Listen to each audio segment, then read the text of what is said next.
Guess who has their first gig as park hosts? Us.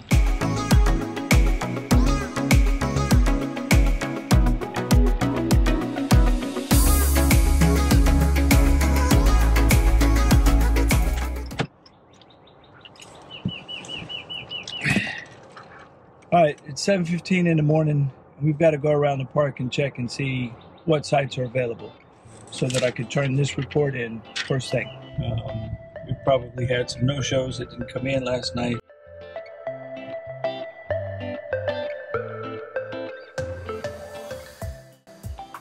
All right, so now we go into the office, drop off the sheet, and we'll print off today's arrival report because I have to go back through at noon when checkout time is and see who left on time. We are headed over to actually do the job we've been dreading. Yeah. And that's clean the bathrooms. Yeah, it finally got us. We got to go do it.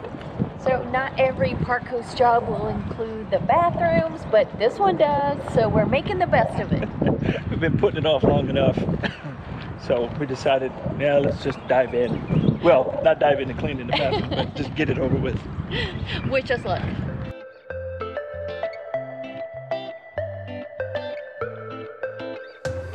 Anything you want to say as they watch you do your duty here? Don't ever volunteer to do this. In case you're wondering, yes, I'm totally enjoying this moment.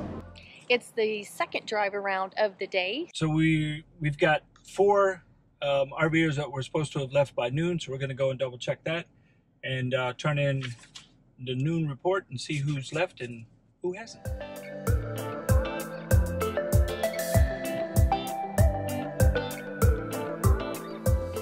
So it looks like we have one RV that's supposed to be gone at noon that's still here. Yep. The first bathhouse is done. We are entering the second bathhouse. It took us about an hour to clean the first one. Now it's time to do the second one. All right, so we're all done. First day cleaning the bathhouses. Did you survive? I survived, but I didn't like it. Yeah, me neither. Some people. Oof. Yeah, we'll go into more detail at the end of the video, so make sure you stick around to the end. All right, Phil, so how was your first camp hosting gig? It wasn't too bad. It was a lot better than I anticipated. Even with the bathrooms? That's what I was anticipating, was the bath houses. I don't like cleaning toilets, never have, never will. And this is very true, trust me. But the previous camp host did a wonderful job at keeping them up, so... Well, not only keeping them up, but Laura and Joe might have chiseled a little bit of layer off.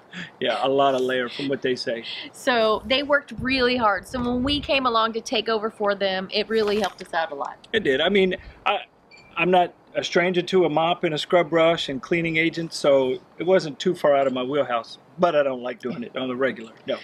So first, let's tell them how we got the job. Okay, how did we get the job, Stace? Okay, I got the job through some subscribers, Yeah. Laura and Joe. I actually struck up a conversation with them through Facebook Messenger, and we were talking about camp host gigs, and they've been doing it for a while. And they actually had a job here at Fort Sam, and originally they were scheduled for 6 months, but they had some family things come up, and they had to leave early. So after our conversation, they asked if we wanted to take over for them for a month. We were going to be here anyway, yeah, so we were already scheduled to be here. So it wasn't like we went out of our way. It's one of those things where, you know, the Navy acronym is never again volunteer yourself. Oh, stop it. I don't know that we would do it again if bathhouses are in the mix. Well, we might. We might. We might. I never say never. Okay, we might never. Okay, let's talk about our duties. So this position, as we just said, was only a month for us, and that's because we were just filling in for somebody else. Normally here it's a 6-month gig. Yep. Every other week we were on as park hosts. So we would, you know, we drive around in the morning at 7 a.m. Yeah, well, we were looking specifically for vacant sites and any no-shows that were supposed to come in the night before. Yep, and again at 12. And then at noon, checkout time is noon, so then we drive around again at noon to make sure those that were supposed to leave left, And again, check what vacant sites we had. Right. Yeah. And then other than that, of course, I have my notes here. There's 2 bathhouses here. Yep. So we are responsible for cleaning those daily. There's also 2 laundry rooms. And although we aren't responsible for the washers and dryers, we do sweep up and keep it clean. Just and general cleanliness. And pick up all those stupid fabric sheets that everyone throws on the floor. Come on, people. Yeah. They don't just magically fall out onto the floor and you not see them. They're freaking huge squares. Yes. Also, we work on our week we're on. We work Saturday and Sunday from 10 to 3. Yep. We take right reservations. Here in the office. Right here in the office. Yep. Check people in and answer general questions.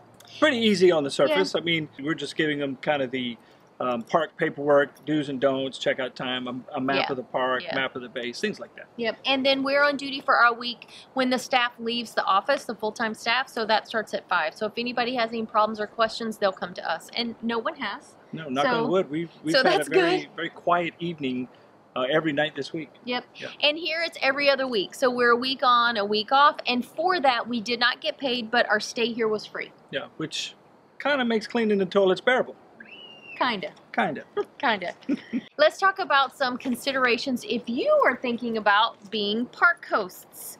Do they have a bathhouse? Are you gonna clean it? Huge. But not a showstopper. It's not a showstopper. I'm kidding.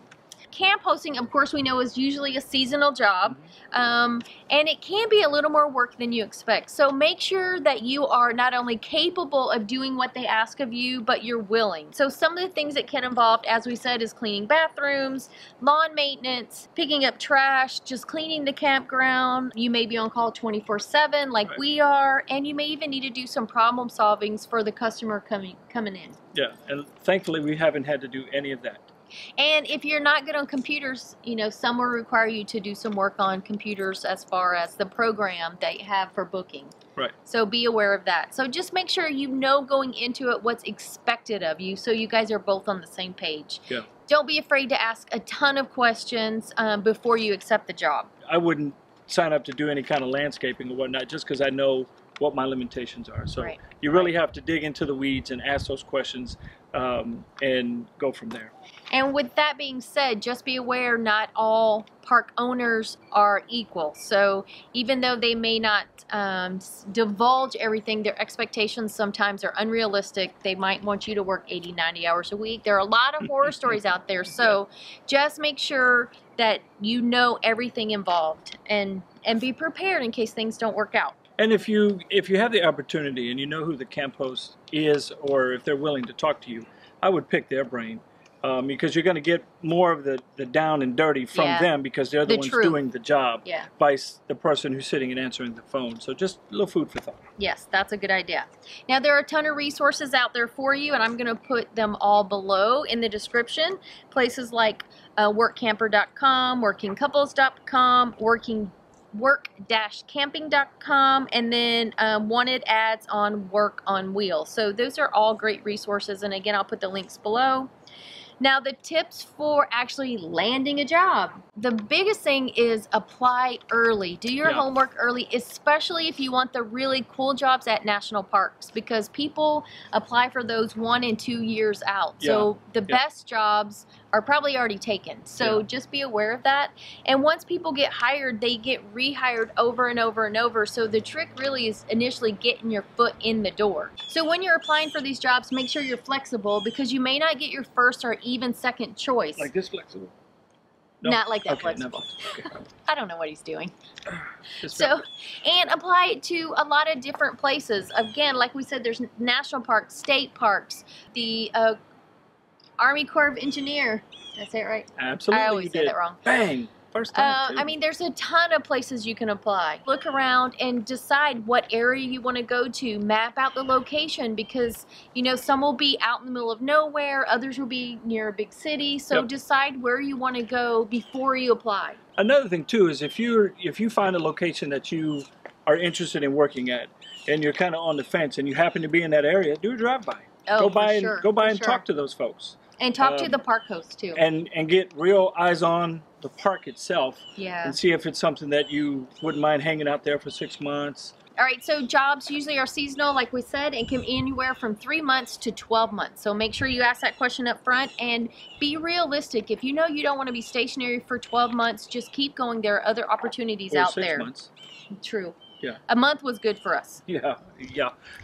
Actually, it's a little long, but we are surviving. All right, so here's some questions that I recommend. Of course, there's a ton of questions you should ask. These just barely tip The iceberg. Thank you.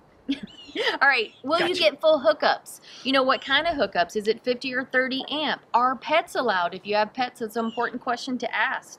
What's the location of the host site?